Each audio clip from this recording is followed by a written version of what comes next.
Welcome to Sapientia. I'm James. And I'm Justin. And today's topic, we've got a special one for you. If you tuned into our Fill the Gaps episode, you'll know that it is about economies. What are they? What do they do? Why do they exist? What good are they? And how do we approach them? How do we criticize them? And can we make them better? So please answer all of those questions in that order. I'll certainly try. I guess we ought to just start with what an economy is.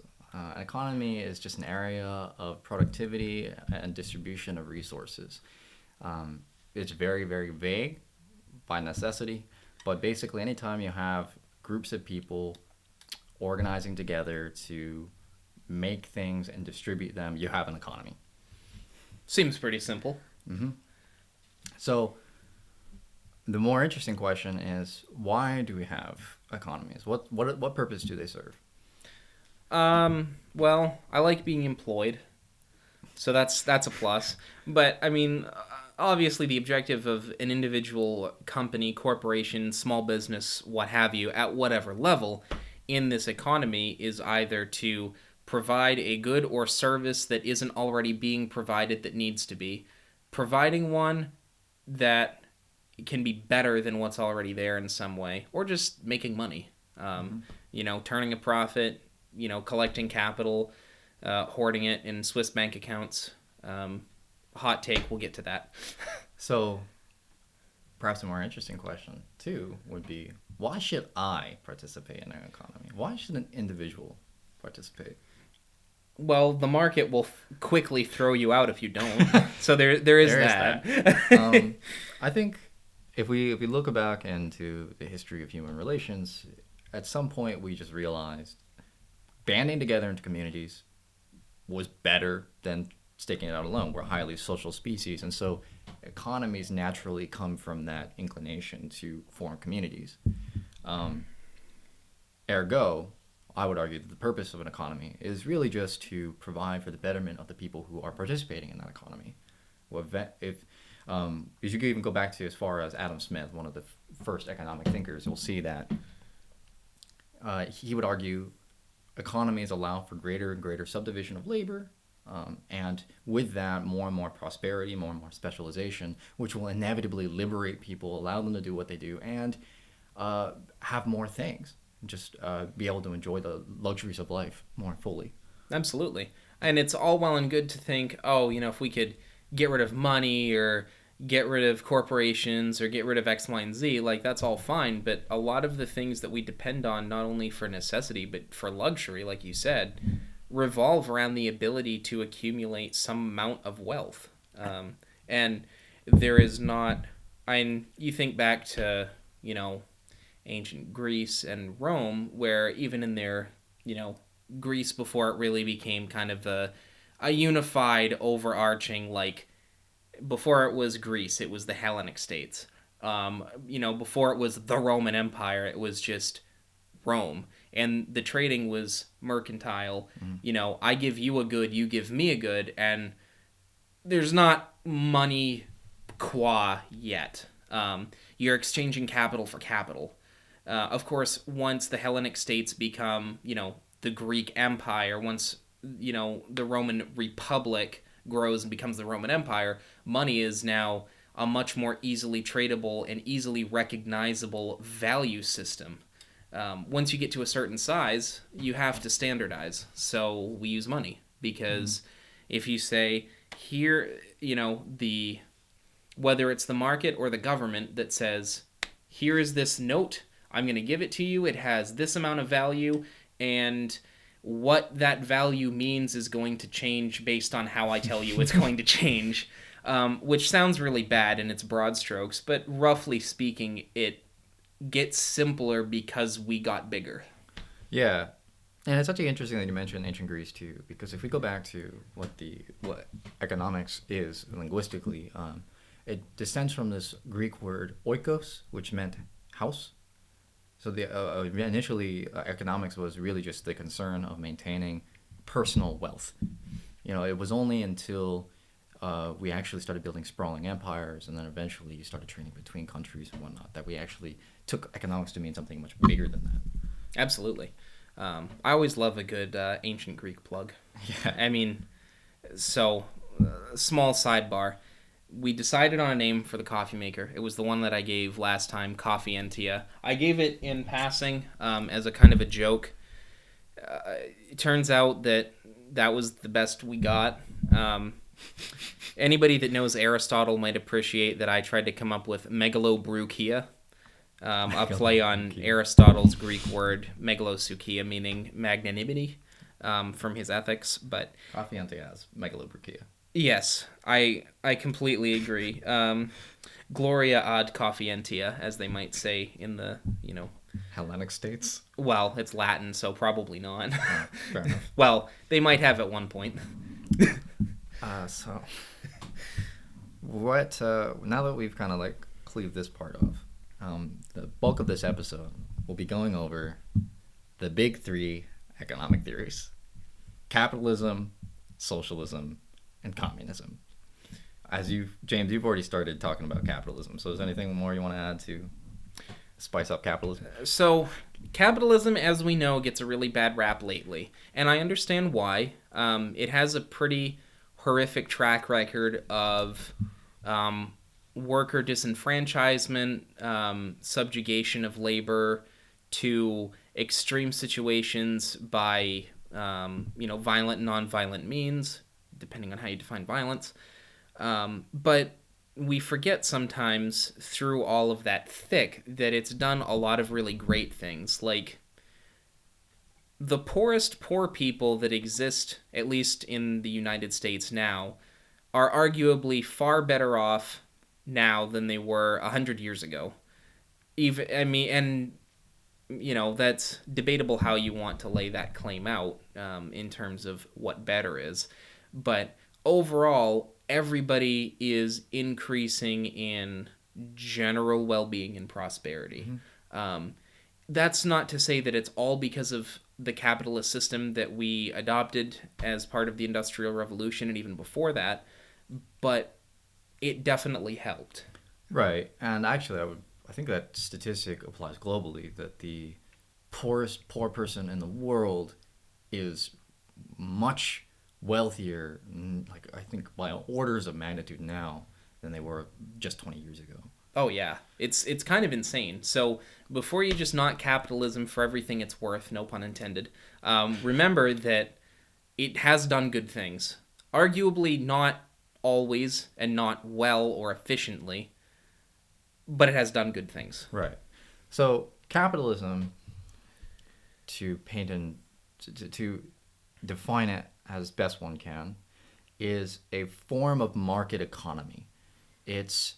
You take private property, which is basically broadly things owned by individual people that invest it into a market, and the whole point of this system is to accrue wealth. So you take wealth that you already have, and then you try to expand it and make it more wealth.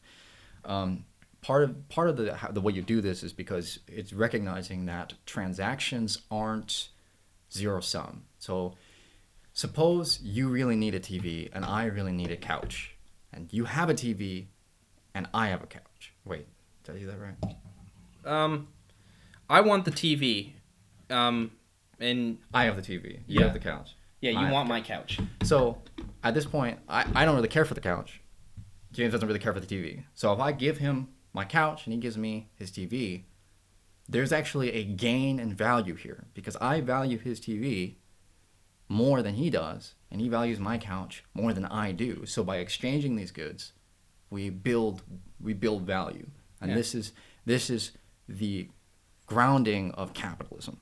So the reason why you control property privately is because you recognize that this depends on how I value things and how James values things. So by keeping things in private interests, we can decentralize this system and allow it to happen freely. And theoretically, if we all control some measure of property, it will inevitably yield high-valued exchanges. Absolutely. I mean, Justin's probably going to have a sore back when he passes out watching TV on the floor, but I'll be nice and comfy reading my book. Yeah.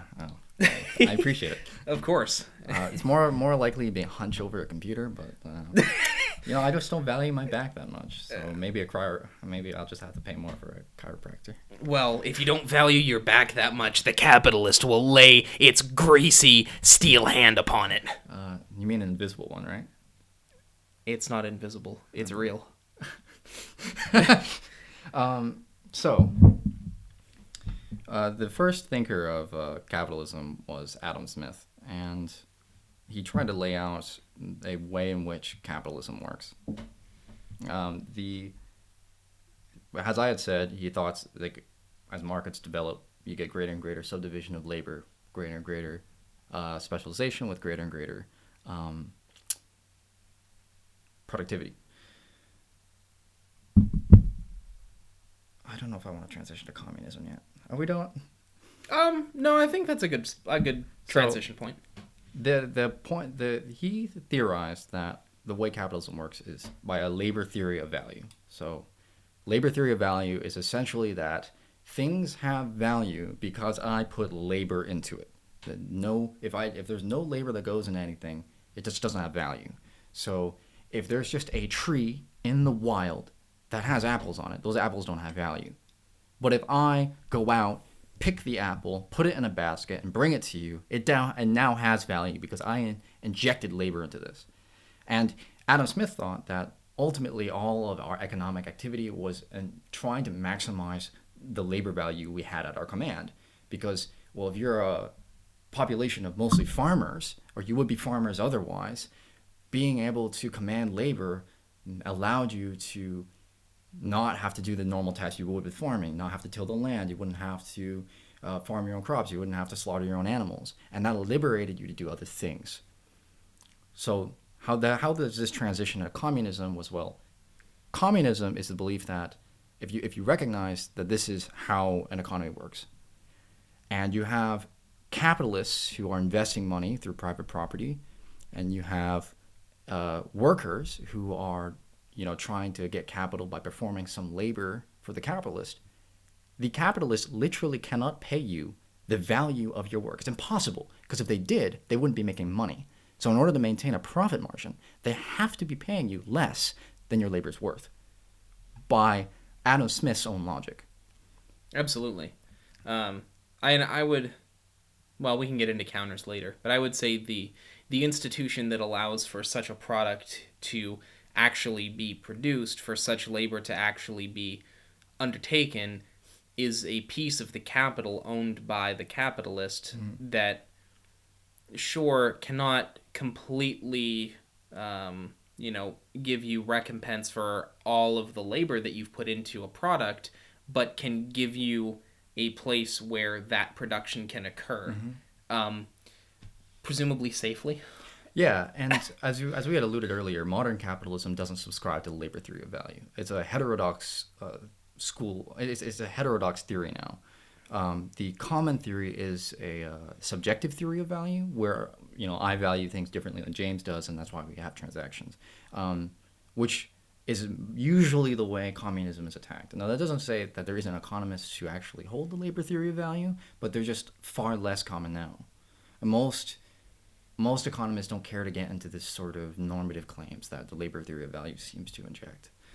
Yeah, and it's interesting to think about that, because there is a lot of, well, I do, X, Y, and Z work, and then you think about, oh, I make this little money, and then a whole bunch of it gets taken out in taxes, and, I get that, but it's easy in that situation to lose the perspective, though I wouldn't go too far with that. It's easy to lose some perspective, but if you're really getting shafted, that's an issue. But and then we have communism. You remember those farmers you were talking about?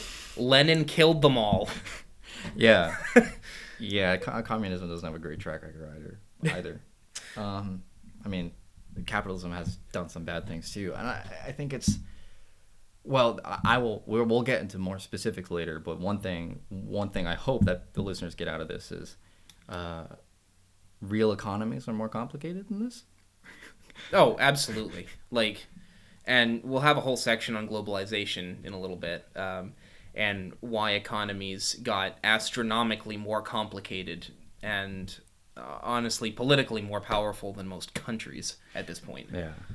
But I think you're exactly right to point out, too, that the worker in this hypothetical situation only has the capacity to really make a whole lot because of again, the capital itself confers some value. And Right. this is, again, the subjective theory of value coming into play. Well, and also even more than that, just like I can't. A worker is not going to be as productive unless he has like a factory, for instance. If 100 workers working on a factory is going to be more productive than a single worker trying to do all that thing. Subdivision of labor. But there's another. Well, let's transition to socialism then. All right, so we're gonna marry them. Capitalism and communism got married. They had they had a bastard child before they got married, and it's socialism. Well, so socialism kind of came out of the communist school of thought. There was these utopian socialists which imagine that you can kind of extrapolate this to whole class. But essentially, communism is this belief that, well, we can just we can organize work around labor itself, right? Socialists take the view that you can democratize the systems such that we can provide for individuals and for workers, right? But we don't have to wholesale get rid of a whole market apparatus, right? There's different flavors of socialism and communism, and I think socialism is the hardest one to grapple with, but it's in this vein where you're intimately concerned with workers and intimately concerned with the well-being of individuals and how you can socialize that such that it's not a small class of individuals or private property controlling things. Right. Which, for those who have read, who have actually read any Marx or Engels or even Hegel for that matter, that fundamental idea of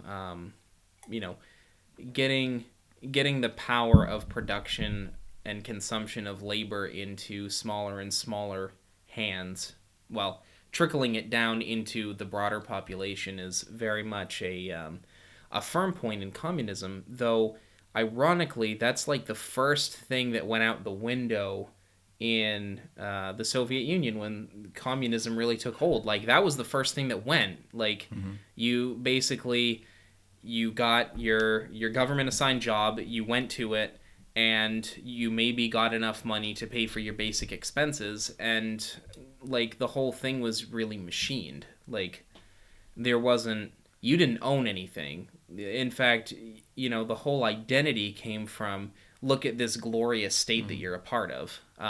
And that's even, you can see that still in North Korea. It's starting to change.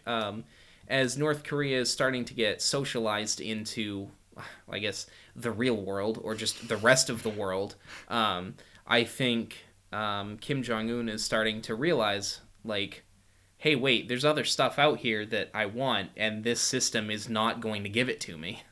Well, I can't comment too much on the North Korea situation, but I think you're pointing out something really important to bear in mind. So a lot of the difference between these three things is really who owns capital and who owns the means of production, right? In capitalism, it's all privately owned, right? In communism, it's the means of production are owned by a state entity, usually. Usually, we'll get to that. Yeah.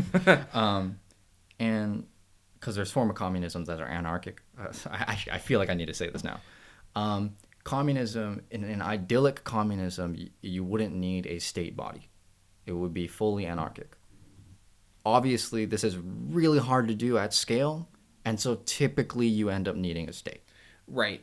And, to point out one of the many criticism levied against communism is that it creates that power vacuum, like, in communism qua. Like, that's the fundamental form of communism, and it creates this power vacuum, and every time we've seen it occur, somebody's filled it. Yeah. Right. It's just because like communism works like and just give you an example. Communism, it your family's probably a communist, like a small communist pocket. Like, and this is really weird to think about. Like, but you don't. Everyone in your family just does what they need to do to make sure the household stays afloat. You distribute resources based on what people's needs, and you don't really need a state apparatus, even though there's some more or less chain of authority like implicit there. Um, Again, how would you make that scale? Yeah. That's the hard part. Well, and a lot of it, the hard part in scaling that is like you're doing something in your house and it's destructive to some other family member. Well, they're going to they're going to discipline you somehow because there is an understood contract between all of you that when one of you acts against the better will of all of them, they say no, you can't do that. And it's all self-contained.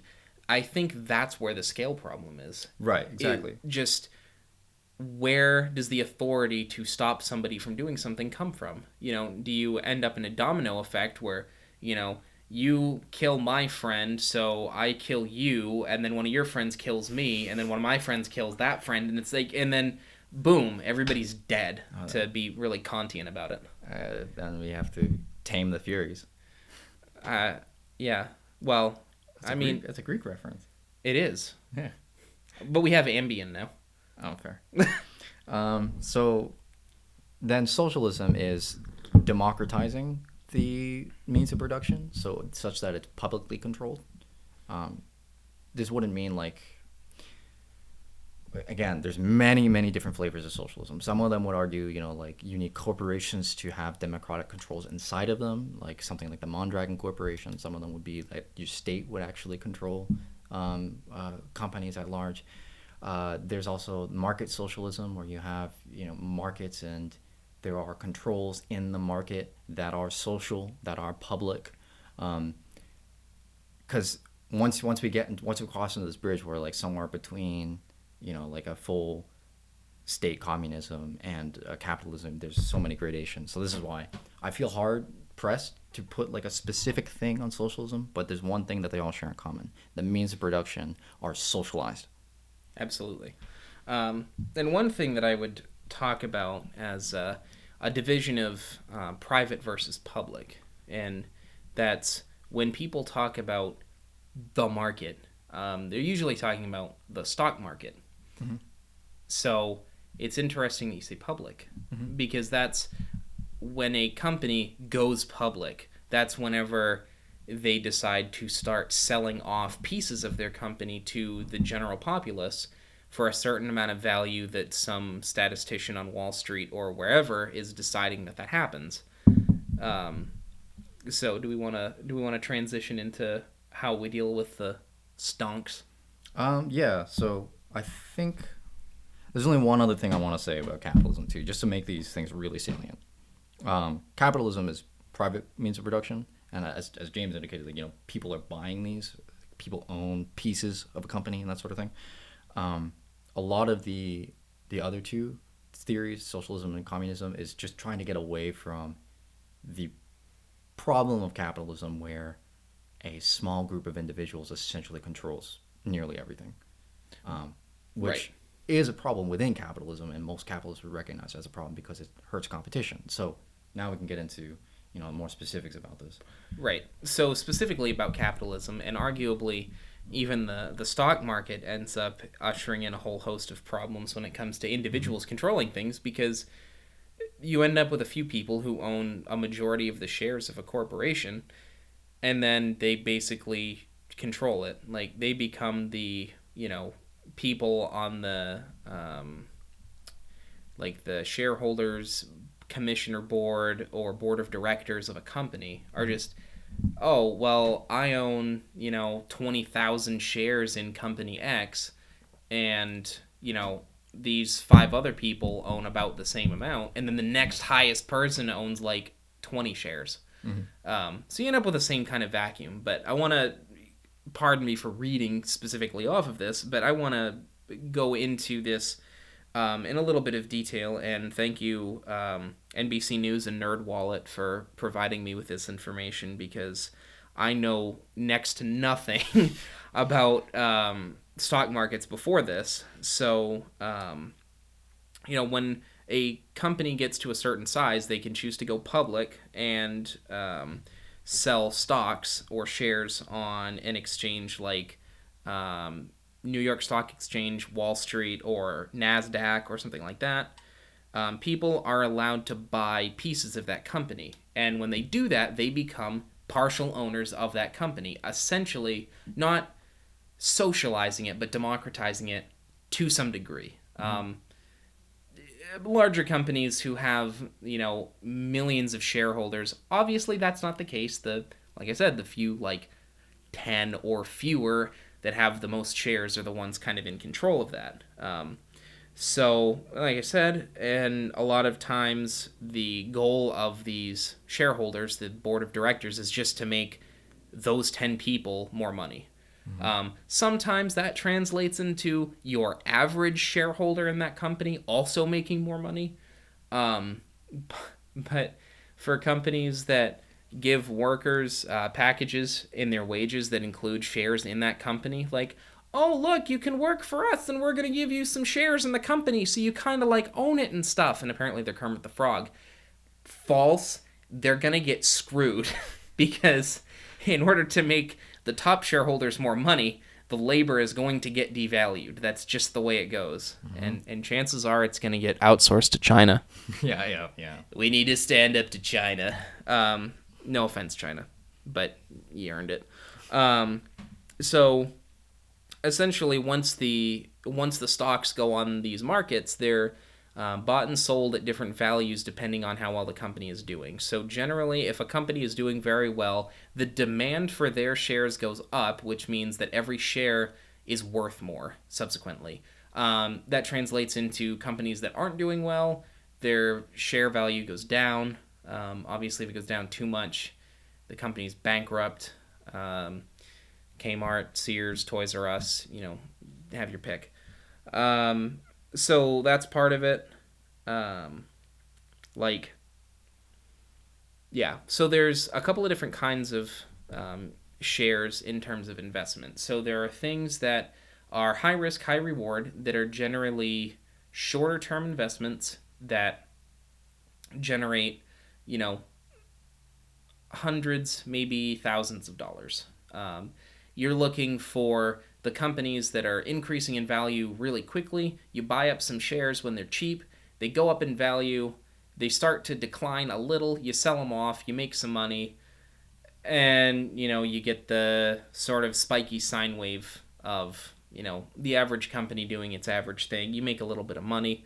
And that's that. Now, if you are tuned into the news, you'll know that back on the 14th of August, the Dow Jones, which is an exchange index, fell by 800 points in one day, which is an absolute record of a drop in the value of the stock. So an index is basically an aggregation of a bunch of different companies under one title. So it's abbreviated DJIA, or Dow Jones Industrial Average. So it's taking a whole bunch of different industrial corporations, averaging their values statistically with some other funky, magical statistical nonsense that nobody really understands, and generates a number that people do understand. When that goes down, it means that the average value of all of those companies has gone down. And to put that in perspective, like Dow Jones is usually hovering at like 26,000, or it was in value, arbitrary unit of value, and it fell 800 points in that, which doesn't seem like a lot, but that's a whole lot of average has to go in to drop it that much. So this usually it has in the past pointed to a recession. So what we're seeing is that this market, which is allowing small groups of individuals to make money, but it's also allowing larger groups of individuals to have a little piece of that. They can get a little bit of that money. And that's kind of where trickle-down economics comes from in capitalism. It doesn't trickle down. Even for people that invest well, it very rarely yields anything usable until you retire. But this creates a really interesting power vacuum in a way, because people who can buy up all of these shares have a ton of economic power and can crash companies. I would even argue political power. Oh, absolutely. You know, lobbyists get their money from somewhere. You should ask them sometime. They'll lie to you. Yeah. And while we're on that, we can talk about rent seeking too, because um, you're right. It does. What this essentially does is it's a big problem. It gets a small group of people with a lot of power, economic power. But we oftentimes think of economies being separate from their political institutions that give them their grounding, but they're not. And so one of the bad things of capitalism is that you it can sometimes generate really perverse incentives. And since you're only concerned about generating wealth, um, you're going to seek out whatever the easiest method is. Some of those methods are not good for productivity and are not good for people's well-being. These are called rent-seeking methods. This is a good example when we're talking about lobbyists. Suppose that I can generate more profits by, you know, investing in new R&D to generate some novel technology, and for every dollar I invest, I get like $1.10, right? 10% return on investment, that's pretty good. Or I can give $100,000 to some number of politicians, and those politicians produce regulation that gives me a comparative advantage. And so for every dollar I put into that, I make $1.20. Yeah. And so to go along with that, you should take a look at who the executives are in like the Department of Agriculture, the FDA, names like ConAgra, Monsanto. What's one of the big pharma companies? Tyson. Yeah, all right, Tyson for another food production. Wow, the big pharma one is escaping me for some reason. Yeah, well, research for you. Look them up. It's kind of scary. Yeah, There's too many to remember at this point. Basically, a lot of the government agencies are filled with business interests, and that produces rent-seeking behavior, which is what we see a lot of in today's economy. absolutely. And I would argue, in some cases, having business interests in government is really positive because it can allow for companies to grow and produce capital that makes the average person's life in that government constituency better. Um, Again, not really where that goes usually, Yeah. but offshore bank accounts, it's a thing, look it up. If instead all of that money, instead of getting funneled into some Swiss bank account, got generated as capital for the average individual, even if it's private institutions that people have to pay for, like you're creating something that has positive impact and can be accessed by far more people than just you. Yeah. And as part of this is you can look at roads actually. Part of the big impetus of roads is to create transportation to spur business. And well, it largely worked. I mean, having trucks and automobiles being able to travel from place to place on fast interstates allowed for a lot more commerce between states. Absolutely. Now, you've self-described as a libertarian in the past. Do roads scare you? Yeah, I think they should be privatized. And while we're at it, we should just privatize healthcare. And why do we have a state? Yeah. I don't know. I think the state is just there to keep us down. I mean, honestly, like, U.S. government, it's just the Russians, really. It's just Russians, point two. Like, Right. go to Capitol Hill and just be like, конечно, хорошо. And just, like, see how many people perk their ears up and just, da. while we're at it, though, this is kind of like the end of capitalism, right? So if you believe that private institutions are more efficient than public institutions, and it does seem reasonable to say, why not privatize as much as possible? And the only purpose of a state is to just shore up the weaknesses. And as I said earlier, this gets at my point where it's like economies are not separable from the social and political institutions that give them their grounding. Absolutely, especially in places where single companies make more money than governments collect in taxes, which means that governments as institutions potentially in the economy are less powerful in controlling these companies than the companies are of controlling the governments. Yeah. Um, wow. And while we're on that, Deep thoughts.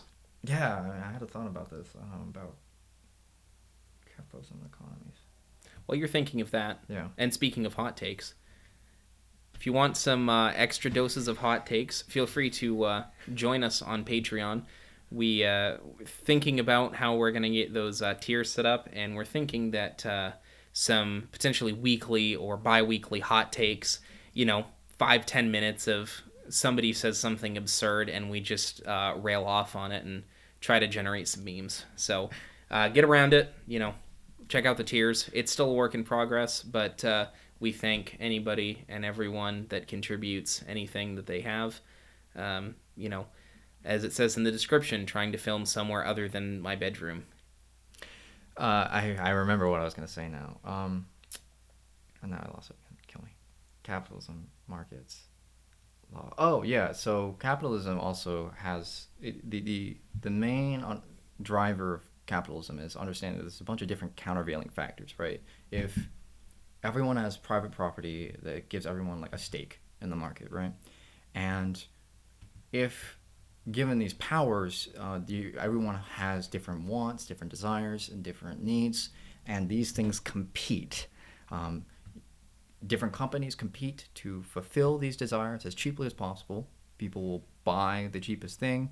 Even laborers will try to shop around for the best form of employment that gives them the best return on their investment. Like they put in a certain amount. If you're willing to pay you more, give you better benefits and whatnot. And the recognition is that through the diversification, through the decentralization of market powers, these countervailing forces will inevitably lead to greater and greater efficiency. It's the invisible hand that Adam Smith would talk about.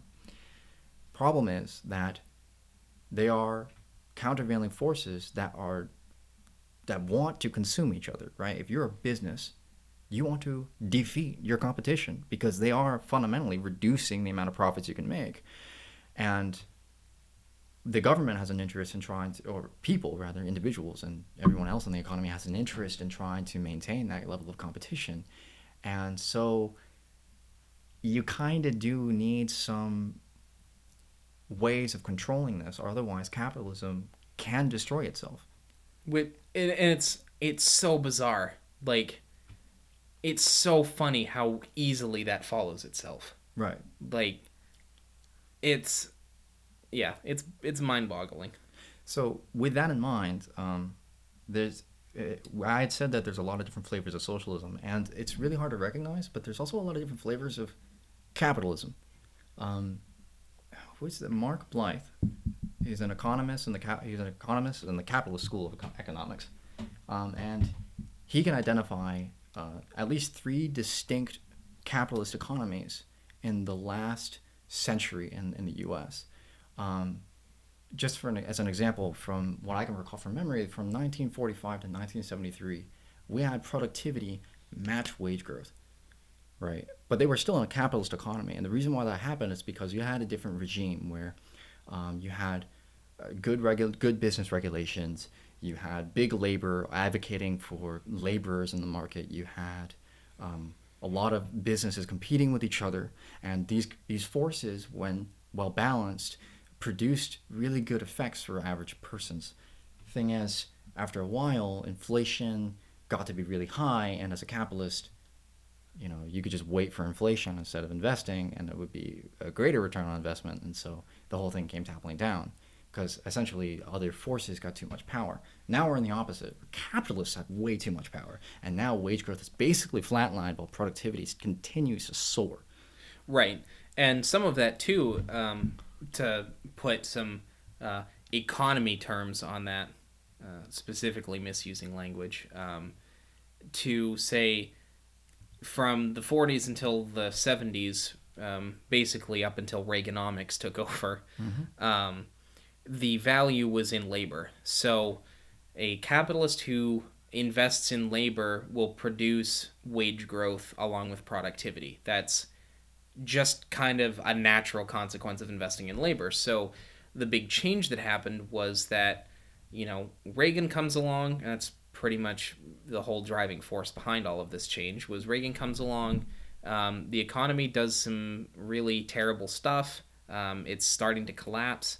And Reagan's like, yo, let's fix this. So rather than having a labor-focused economy where capitalists have, between, say, 10 and 20% of their actual value as a corporation is capital, you've moved in the complete opposite direction where 10 to 20% of a company's value is now labor, and the rest of that value, more or less, is capital or just excess stuff.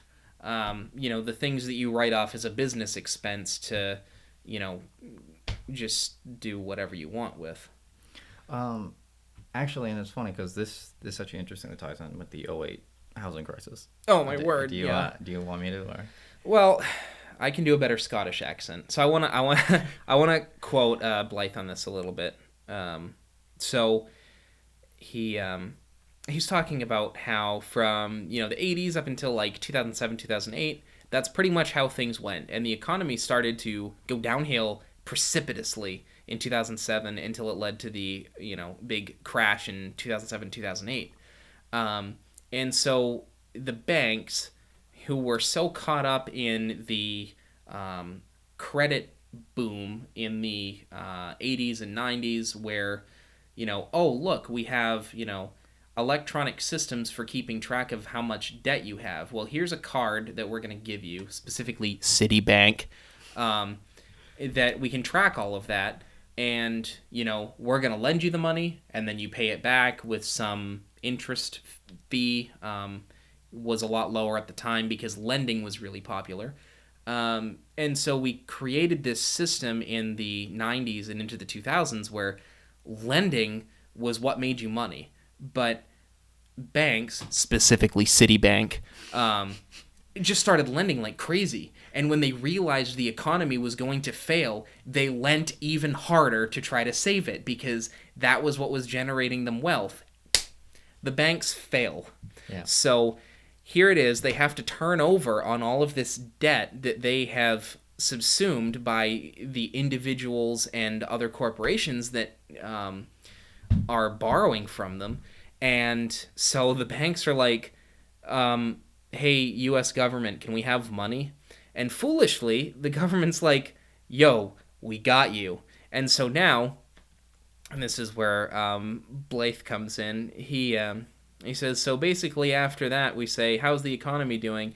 And the banks are standing there on top of their suitcases trying to cram it down, and they say, yup, we've got it under control, it's all fine.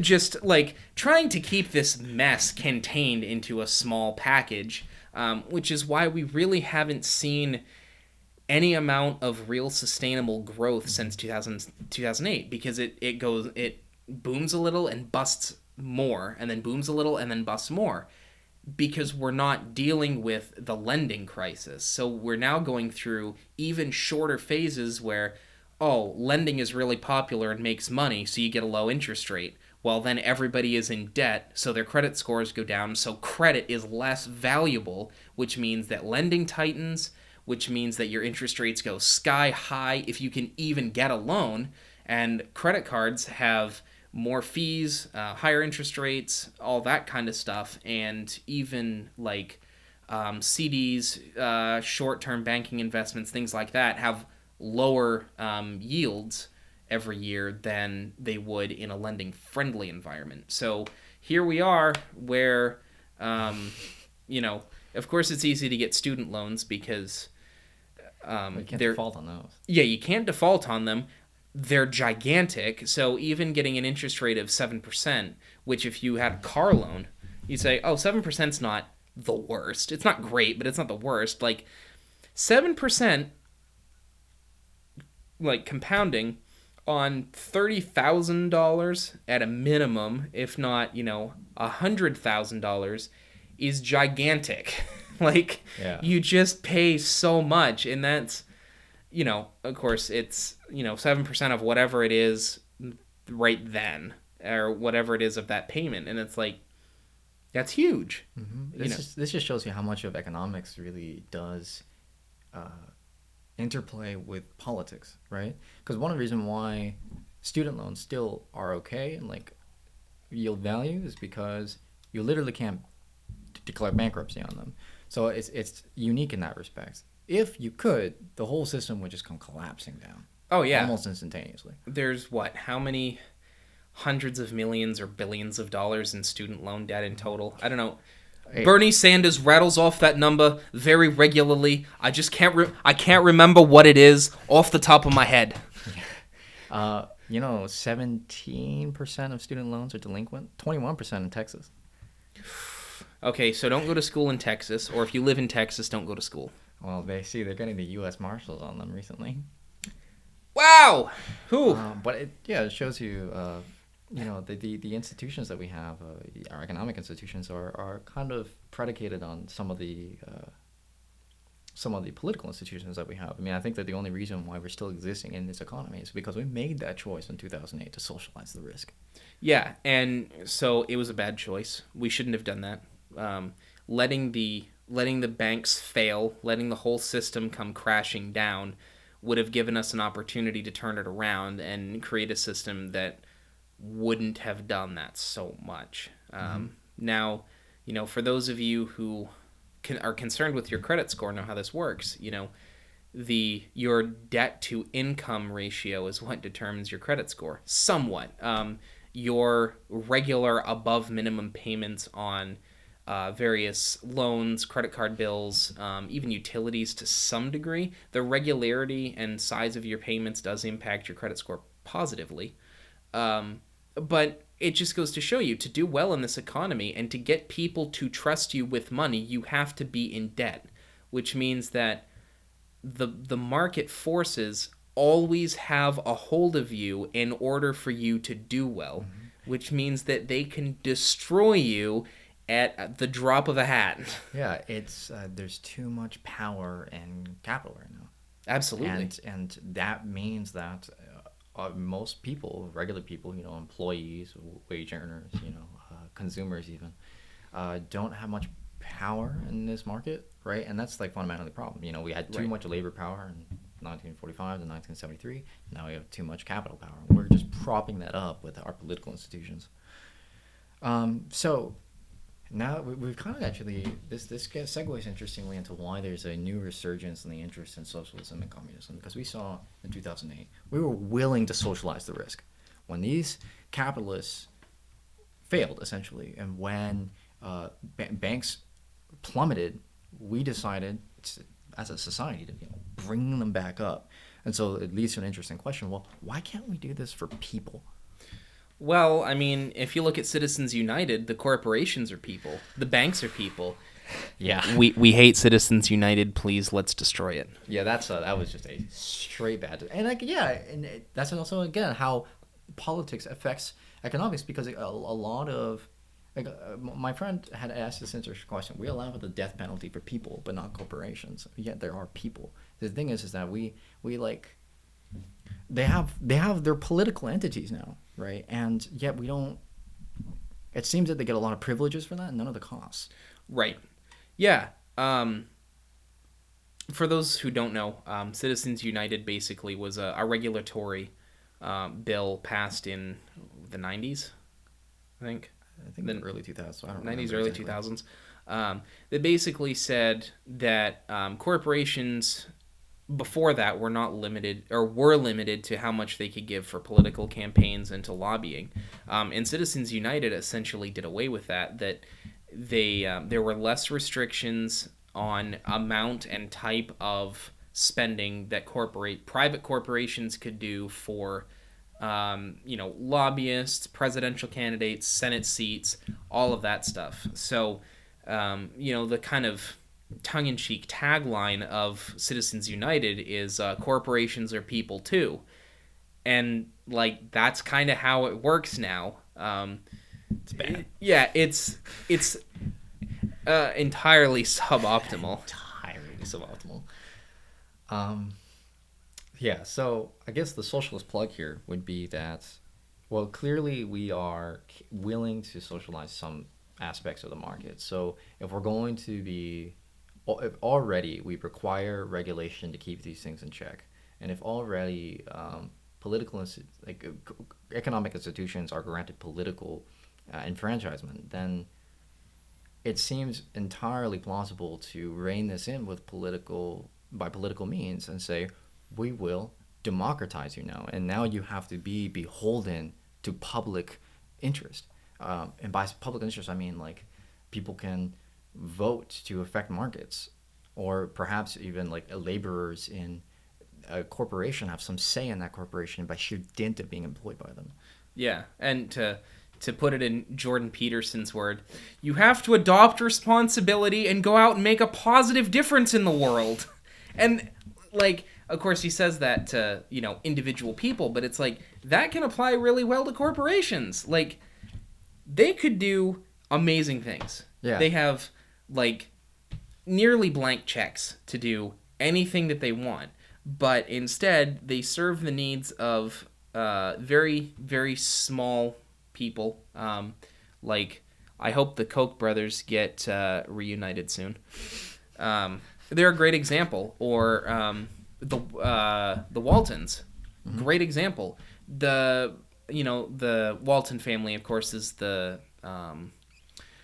currently the descendants of the Walmart Corporation. So when it was founded, they get royalties from the company. So none of, like, and admittedly, one of the granddaughters of, was it granddaughter, great granddaughter of the founder, like, she's like, I've never worked a day in my life, and she's worth like $6 billion. It's like, the average person doesn't understand how much $6 billion is, because we can't fathom spending that much money.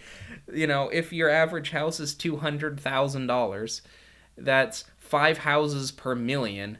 That's 1,000 million. That's 5,000 houses. Yeah, it's an insane amount of money. And I mean, one must wonder why anyone should have that amount of money. Yeah, and Bill Gates gets picked on a lot too, because he has lots of money. He also, started a tech industry that just happened to do really, really well. Mm-hmm. And one could argue, like, potentially he's more deserving of his wealth than somebody as a member of the Walton family that's never contributed anything to the corporation and still reaps huge paychecks from it. And I would agree. I do think he deserves some of his wealth, certainly more than somebody who just up the wealth from something that they didn't even have a part of. Right. He also gives a lot. I mean, he has a lot that he doesn't give, but he doesn't give a lot. He has a lot and doesn't give enough of it, but he does give a lot. Yeah, and this gets us, so when we're talking about economics, we can get back to the purpose of an economy, right? If it's to improve the general well-being of the people participating in the economy, right? Then clearly cases like this great-great-granddaughter of the Walton family is producing bad incentives, right? As you said, corporations have the ability to do massive amounts of good. Truly, they do. If we set up our incentives right, they would. But right now, the incentives are really bad. The system that we have currently encourages, really, rent-seeking. Absolutely. Like, several years ago, some of you will remember this, Burger King bought Tim Hortons as a company. And this maneuver, this maneuver allowed them to move their corporate headquarters out of the U.S. They're no longer a U.S. company. They're a Canadian company. And that absolves them of paying certain amounts of taxation that would ordinarily be levied against them by being a corporation in this country, being a U.S. corporation.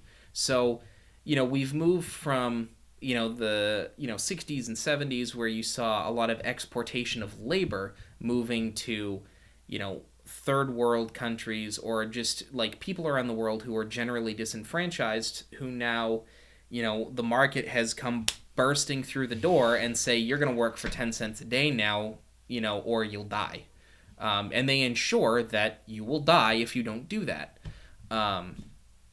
And so you went from that to an even larger extreme of exportation of entire corporations. You're moving them out of their the founding countries and moving them to somewhere where the regulations are different, where the taxes are different, where they don't have to pay as much, which of course is a negative move for the the U.S. government, let's say in this case, because now that's less taxes that they collect, which means that their market power has decreased by that amount. Mm-hmm. I suspect this is where you want to get into globalism. Yeah. So another thing that people will recognize, and this is aside from social politics, where I'm going to specifically say that any mention of nationalism from here is not specifically to do with social structures. This is purely economic structures. There's been a resurgence of the idea of nationalism lately. And that is, kind of as a response to globalism. So globalism is this move from market economies in individual countries with some interaction internationally, but like international trade was not a big thing, at least for the U.S., until something like NAFTA, the North American Free Trade Agreement between Canada, the U.S., and Mexico, which essentially set up systems of trade routes and low tariffs to incentivize trading between the three countries at will. We're all close, we're connected. It makes a lot of sense to do something like that.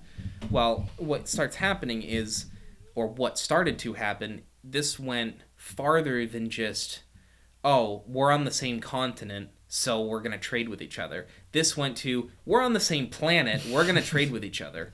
And what this creates is another like global political entity, if you will.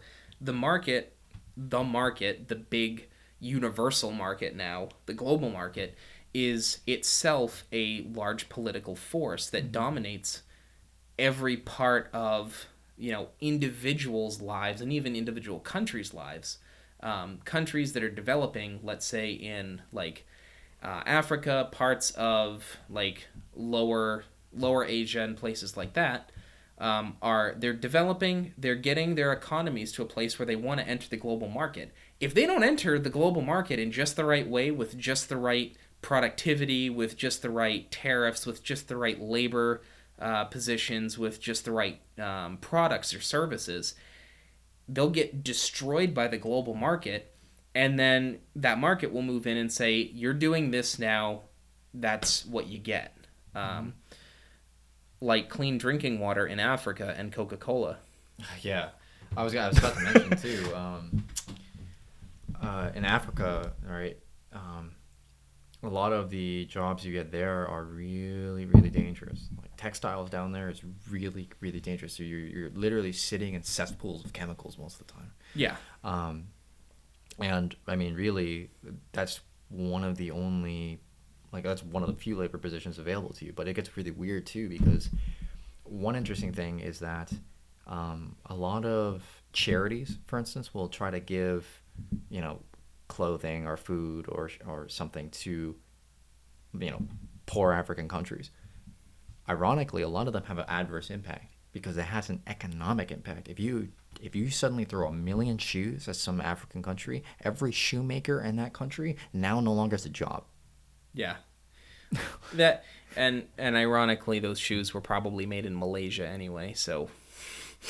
Yeah, and this gets us into it's complicated, and you're right to point out that like these global markets are political forces in and of themselves. Right. And I think that I think the real problem is that we have to ask the question, do these international markets really come to the benefit of most people? And in some ways they do, right? They've reduced global poverty by record amounts, but in some ways they really don't, because it sometimes upsets the sovereignty of countries and even individuals, and that can be really just like, look, if you go into a country and you bring in all of your market interests, you can utterly warp and destroy that culture. Absolutely. And not only that, like as part of that, you can destroy the identity of the people that live there. Mm-hmm. Like it's not any surprise that people have a sort of love of country because they were born there, and I'm not saying that. I'm not judging anybody that feels that way. If you're born in a place and you like that place because you've lived there your entire life, you just it's part of who you are. Like if you'd go traveling or something like that, you say, oh yeah, I'm an American. It's like that's it, you almost don't even think about it. Like, of course you're just going to say that, and of course whatever country you're in, they're probably going to try to start speaking English with you because that's the in thing. Which is also interesting about cultures and economies, that even though more people in the world speak Chinese as a native language, more people are learning English because the United States has such a huge economic export in the entire world that is a marketable skill. Being able to speak English is a marketable skill. And so this loss of identity, or the meaning of said identity in a country or culture, is what's leading to this resurgence of economic nationalism. So, I would even argue like actual nationalism. well, yeah, Yeah. yeah. I mean, I was gonna keep this on the not social side, but he's absolutely right. Right. Yeah, and then these things tie intimately to political and social concerns. We've seen, for instance, a spike in crimes of white nationalism. And I do think that this is like intimately tied to the economic concerns, because if you look at Trump's voter base, for instance, a lot of them is like disgruntled middle-aged white men who've lost their jobs, or now in this economic system that took them from a good position and totally decimated them. And I mean, I don't know what to do about that. Yeah, well, and that's a big issue, because there is a certain good nature about the idea of economic nationalism, where you are fundamentally concerned with your country's economic well-being, like first out the gate. And I don't have an issue with that per se. There will come a point where the economic interests of your country are satisfied, to reasonable means, where there isn't mass poverty, mass homelessness, Yeah. things like that, where people are generally well taken care of. Then you have to look outside of your country, because those who have the means should use those means for those who don't. And I want to put a quick quote about globalism from J.R. Saul's article in Harper's Magazine from 2004. It's the March 2004 thing. It's page 33 to 43. The Collapse of Globalism and the Rebirth of Nationalism. This was kind of a hot one for me. I thought it was interesting.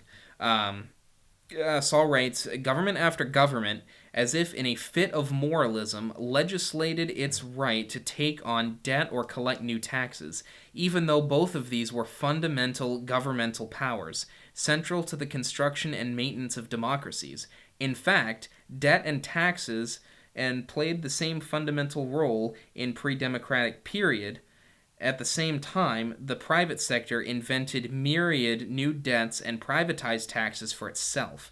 Everything from junk bonds to credit cards was treated as an unregulated privatized currency, and corporations used the old default mechanism more than ever to clear their own decks of whatever it was handy to do so.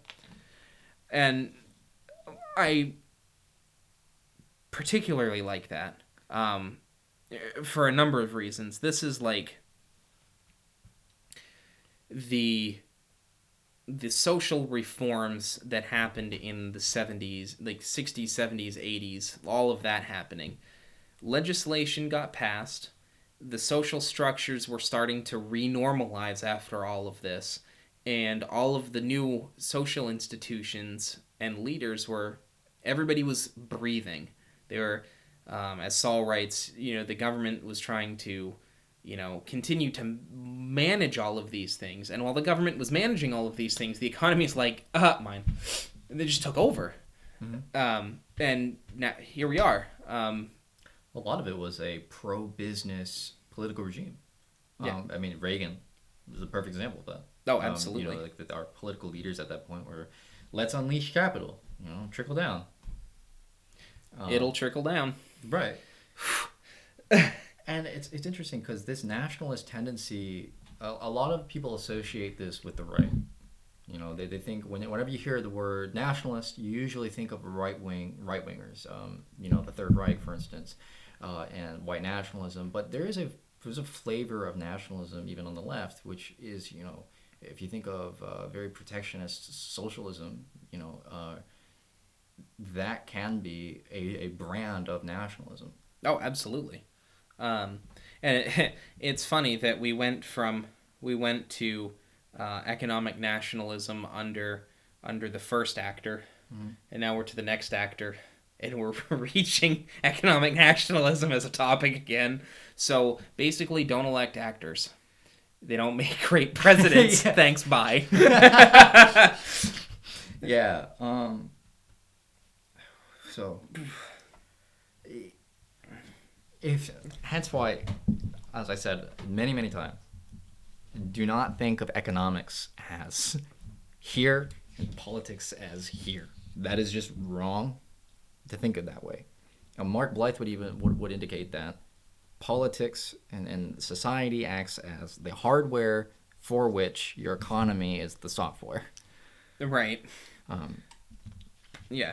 And just want to throw another Saul quote out there. Soon people began to notice other contradictions in global orthodoxy. How could the same ideology promise a planetary growth in democracy and yet a decline in the power of the nation-state? Democracy exists only inside countries. Weaken the nation-state and you weaken the democracy. And so this upwelling of globalized economy has actually kind of devalued individual government. Oh yeah, and we saw this in 2016. Think about it. Facebook and Cambridge Analytica demonstrated to us just how powerful individual companies can be in swaying politics. We've seen lobbyists for sure, but the ability to manipulate individuals is insane. Certainly, it was Russia, and it was like a fraudulent business, Cambridge Analytica. But imagine if Facebook itself wanted to affect the election. How do we know that it hasn't already? And this isn't. I'm not trying to conspiracize here. I'm not saying that they did, right? And right. But the thing is, we would have no way of knowing. And clearly, as these things get colossal, and as we go increasingly, we have to have checks on these things. And while it does seem unsavory to some, right, and while it can potentially have bad consequences, the alternative is giving this power over to another set of individuals who aren't democratically responsible. Right. A neural network on a website is not a democracy. It's, for people who don't know a lot about AI, a neural network is kind of that's what the YouTube algorithm is, judges what's popular by what's getting watched and promotes what's getting watched more. So things that get more watch time get promoted. Well, Facebook is a little bit like that, except that things that you interact with more are more likely to show up in your feed. So if you are, let's say that you like the page Occupy Democrats. I don't happen to, because it's kind of, anyway, it's not great content altogether. Most political pages aren't, but if I continue to engage with that, and even saying angry reacting on things and just commenting on things and having conversations with people on these posts, their posts are going to show up more. Like, go on your friends, if you have Facebook, go like a couple of their posts. Your entire feed within 2 days probably is going to get filled up with their posts. Like, every single post that they make, if they're, meme stormers like I used to be, that's all you see. It's like, oh, you engaged with that, so we're going to just shove it in your face. It's like, you engage with one thing, who knows what that's done for the kind of content you're going to see. And now consider the fact that some 60% of Americans get most of their news from Facebook. Yeah, like, thank you, Coffee and Tia. I agree. Yeah, which, I mean, getting your news from social media sounds bad enough. Let's be real. And, like, put that in the perspective of this algorithm that hand selects your content for you. You can't in any way make it so that you see all of your friends' content and all of your page-like content. You can't do it anymore. That used to be the way it operated. When you clicked on, like, settings for your news feed thing, you could have top stories, which was things that people were interacting with a lot, and then you had most recent. And the most recent one gave you everything. Usually. But now even most recent shows you, oh, well, this person posted these things recently. You don't need to worry about this other person over here. They didn't post anything you like. This is what you like. And just to make sure people are following, the reason why this ties into economics is because Facebook's doing this because it makes them money. Yeah, insane amounts of money. So it's a perverse incentive, right? They're making money might harm our democracy. So how do we have to deal with this somehow? Yeah. So, and because everybody likes to rag on Zuck because it's really easy. Mark Zuckerberg, when he went to the congressional hearing about like data security and Facebook and stuff like that, his net worth went from some $60 billion to some $35 billion. And the most perverse thing about that is that his lifestyle will not change even though he lost $25 billion. Yeah, because honestly, after the first billion, you don't really notice. What? Probably. After how many million do you not notice? Really? Actually, and this is another funny point. After about $100,000, the amount of money you have has a negligible impact on your well-being. So if we're gonna like optimize for people's well-being, really, you don't have much of a purpose in having more than $100,000.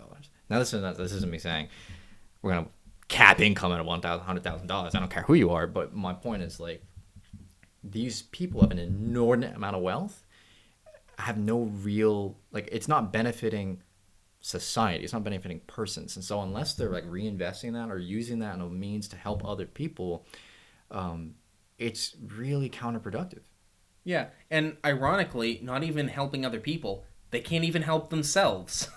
like to put it in really just like I'm what matters perspective, like it doesn't help. You've maxed out what you can do for yourself, except hitting even more lines of cocaine in the morning. I don't know how I could do that. That's a joke. When do you think that? I mean, who are you targeting? Zuck or Musk? Well, I respect Elon Musk for smoking dope on Joe Rogan's podcast. Not for any other reason than it's kind of cool, I guess. He looked pretty cool doing it, except the giant smoke clouds that he was puffing out were definitely not him inhaling any smoke. So try again, Elon. So, I think, how are you feeling about this conversation so far? Well, the coffee maker's turned off. My cup's almost empty, and I think we've hit it pretty hard. So why don't we end off on where we personally lie on these things? Well, why don't you start it off? Okay. You've been hot about this for like weeks, so I Yeah. want to give you the opportunity. So, me personally, I think that capitalism is really hard to get right. It's possible. It's certainly possible. But you have a lot of countervailing forces that need to be delicately balanced. And it will necessarily go through boom and bust cycles. Certainly, we don't want to do what we did in '08. That's just a bad idea. If it's gonna fail, it has to fail so we can build something new, something that really resets the hardware of this stuff. By that I mean the political and social circumstances in which the economy exists. Failing that, I think that I'm personally a fan of some measure of socialism. I want to say before people get triggered, um, markets and capitalism are separable. You can have markets in a socialist economy. So what I mean by some measure of socialism is I think that we're increasingly coming into a world where there will be globalized forces. There's no one nation who can really rein in Facebook from being a global power.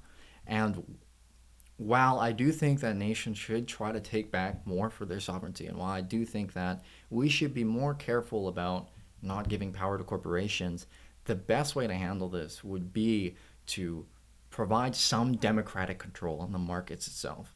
Um, and I think that ultimately that will look like socialism. But that being said, I'm a fan of market socialism because I recognize that decentralized systems are very, very good for individuals when they're tuned right. For instance, TV, couch, right? And I would prefer not to have a system that would prevent that kind of transaction even at scale. Absolutely. I would agree with a lot of that. Though, me personally, I find myself a little bit more on the capitalist side of things. I think that if you are a company or a business owner and you want to make a product or provide a service and make money, I think that you should be allowed to do that. And with some regulation. And I say that as I don't want an economy where people don't take risks to make more money, because when people make money, that's a good thing. And that, like, corporations, individuals in a workplace, when people make money, it's good, because it can benefit them and it can benefit other people. What I would like to see is an end to the wealth hoarding. Let's have a system that encourages capital, that encourages growth, that encourages, individuals taking responsibility for themselves and generating wealth for themselves.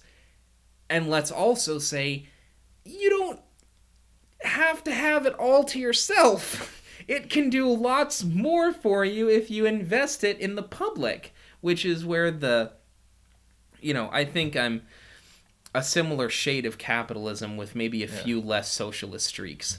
That's where the good of humanity should also be weighed into this, and of course that brings about a whole bunch of moral claims about who deserves what based on what labor, like labor theory of value and stuff like that.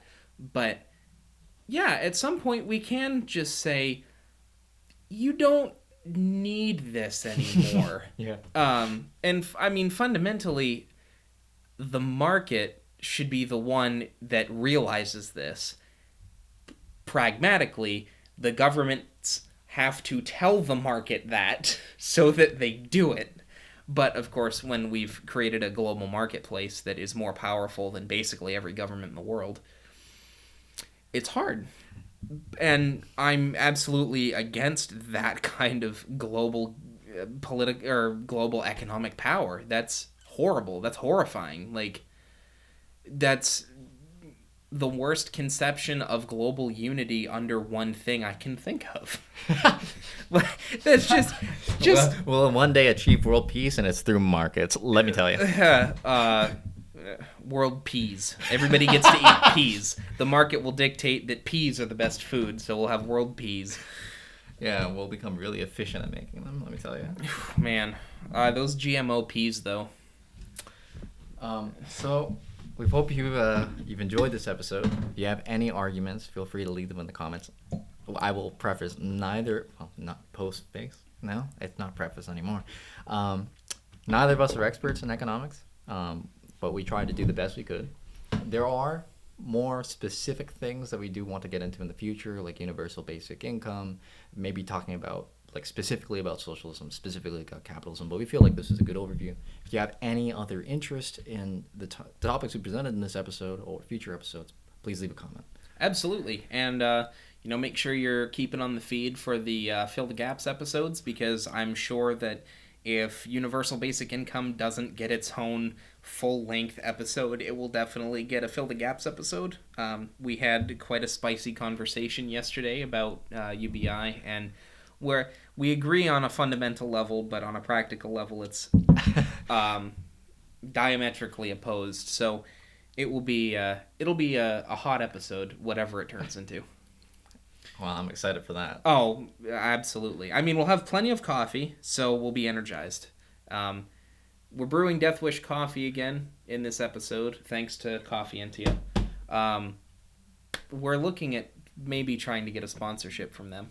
I hope. We're basically advertising for them already. Yeah, so, we're getting advertisements, like banner ads, on the video for Death Wish coffee, because I mentioned it once in passing in the first episode. Justin's rocking one of their mugs, the We Can Brew It Rosie the Riveter mug that they came out with this year. I'm rocking my my Valhalla Java mug again. So, what do you guys think about getting a sponsorship from coffee? I mean, we do have philosophy degrees, so the coffee keeps us away from the bottle. Yeah. Well, I'd die, but. Well, yeah, you and your alcohol allergy. It's honestly probably for the best, to be completely honest. Yeah. Philosophy does funny things when you mix it with whiskey. That's like whiskey soured. But anyway, thanks for watching, everyone. Make sure you tune in next month for the big episode, and tune in the interim for the Fill the Gaps episode. Last thoughts? Thanks, Coffee Antia. Yes.